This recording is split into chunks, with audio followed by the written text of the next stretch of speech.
నా పేరు పాలపర్తి శ్రీనివాసరావు. నేను ఏపీ ఎరుకుల సేవా సంఘం రాష్ట్ర అధ్యక్షుడిగా ఉన్నాను. ఈరోజు తొలి ఏకాదశి ఈ సందర్భంగా ఏకలవ్యుడి జయంతిని జరుపుకోవడం, రాష్ట్ర వ్యాప్తంగా ఉన్న మా ఎరుకుల సోదరమణులందరికీ ఏకలవ్య జయంతి శుభాకాంక్షలు తెలియజేస్తున్నాను. ఏకలవ్యుడి గురించి మనకి మహాభారతంలో ఆధారాలు ఉన్నాయి. ఏకలవ్యుడు ఎరుకులవాడు. ఆయన ఎరుకుల జాతికి ఒక ప్రత్యేకమైన గుర్తింపు పురాణాల్లో మనకి ఆధారాలతో సహా లభ్యమవుతున్నాయి. ఆయన్ని ఆదర్శంగా తీసుకోవాల్సిందిగా ఈ సందర్భంగా 3 ముఖ్యమైన విషయాలని మన ఎరుకుల సోదరుల వారికి తెలియజేస్తున్నాను. పట్టుదల, గురుభక్తి, త్యాగము, ఈ 3 విషయాలని మన ఎరుకుల సోదరులు ఏకలవ్యుడి నుంచి గ్రహించవలసిందిగా కోరుతున్నాను. పట్టుదల అంటే ద్రోణాచార్యుడు విలువిద్య నేర్పను నువ్వు సూతుడు అని ఆయన్ని రిజెక్ట్ చేయడం వలన ఆయన పట్టుదలతో నేను ఏకలవ్యుడిని నాకు ఎందుకు విలువిద్య నేను నేర్పలేకపోయారు, నేను సూతుడు అవడం వల్లనే కదా అనే పట్టుదల ఆయనలో కలిగి ఎట్లయినా సరే ఒక విద్య నేర్చుకోవాలంటే కులం కాదు గుణము ముఖ్యము, పట్టుదల ఉండాలి. ఏ కులస్తుడైనా ఏ గుణము ఏ మతస్థుడైనా సరే మనం నేర్చుకొని మనం పైకి రావాలని పట్టుదలతోటి ఏకలవ్యుడు మనకు ఆదర్శంగా చూపించాడు. మనకు అవకాశాలు లేవు అని మనం ఎవరు కుంగిపోవద్దు, మనం పట్టుదలతో సాధించాలి అనే ఉద్దేశంతో ఏదైనా సరే ఏ విషయం ఏదైనా సరే పట్టుదలతో ముందుకు పోవాలని ఫస్ట్ పాయింట్ మనం గ్రహించాలి.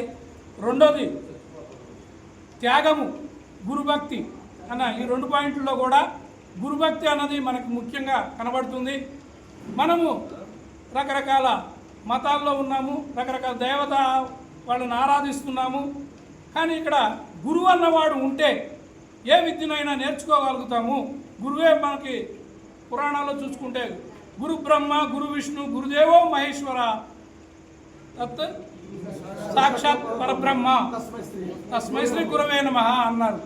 అంటే ఒక గురువులోనే త్రిమూర్తులను చూడండి, గురువులోనే అన్ని దైవాలు కొలువై ఉన్నాయి, గురువే మీకు దైవంగా అని మనకి పురాణాలు సూచించాయి.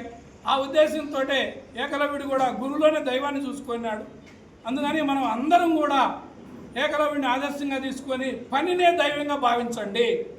ఆ పనిని చేస్తున్న వృత్తిని మనం దైవంగా భావిస్తే దాని ద్వారా మనం అభివృద్ధి చెందుతాము అన్నది 2వ పాయింట్.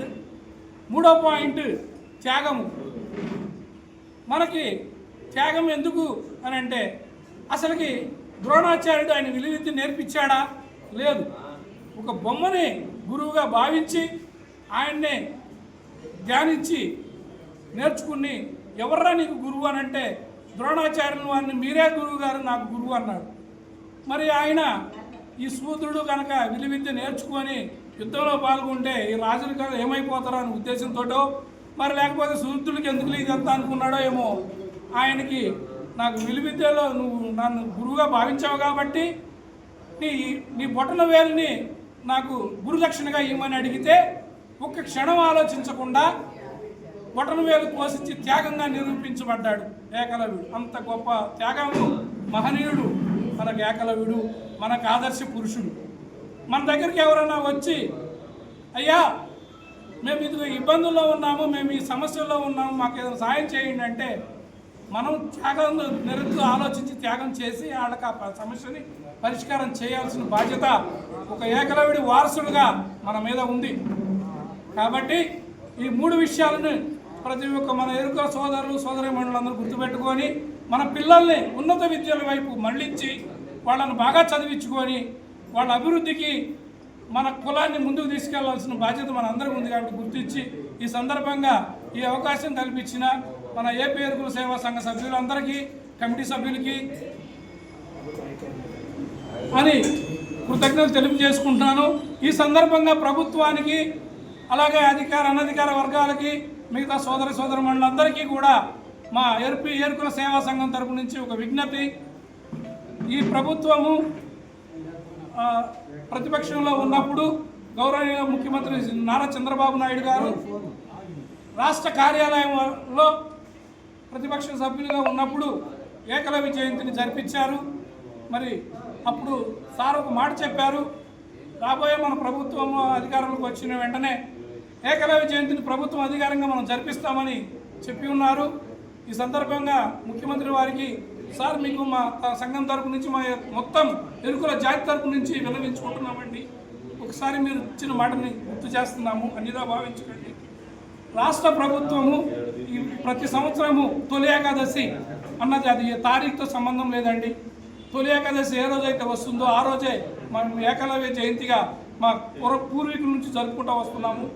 కాబట్టి మీరు దాన్ని పరిగణనలో తీసుకొని రాష్ట్ర ప్రభుత్వం అధికారికంగా వచ్చే సంవత్సరం నుంచి అయినా జరిపించవలసిందిగా నేను ఏపీ ఎరుకుల సేవా సంఘం తరపు నుంచి, అదేవిధంగా యావత్ ఎరుకుల జాతి తరపు నుంచి కూడా మీకు వినమ్రపూర్వకంగా రిక్వెస్ట్ చేస్తున్నాం సార్. అలాగని అధికారులు మీరు కూడా మాకు సహాయ సహకారాలు అందించండి. ఈ అవకాశం కల్పించారు. ఇప్పటికీ మీరు దయచేసి ఈ ఆలోచన విషయాన్ని పరిగణలో తీసుకోవాల్సిందిగా కోరుచున్నామండి. Thank you very much. ఈ అవకాశం కల్పించిన మీ అందరికీ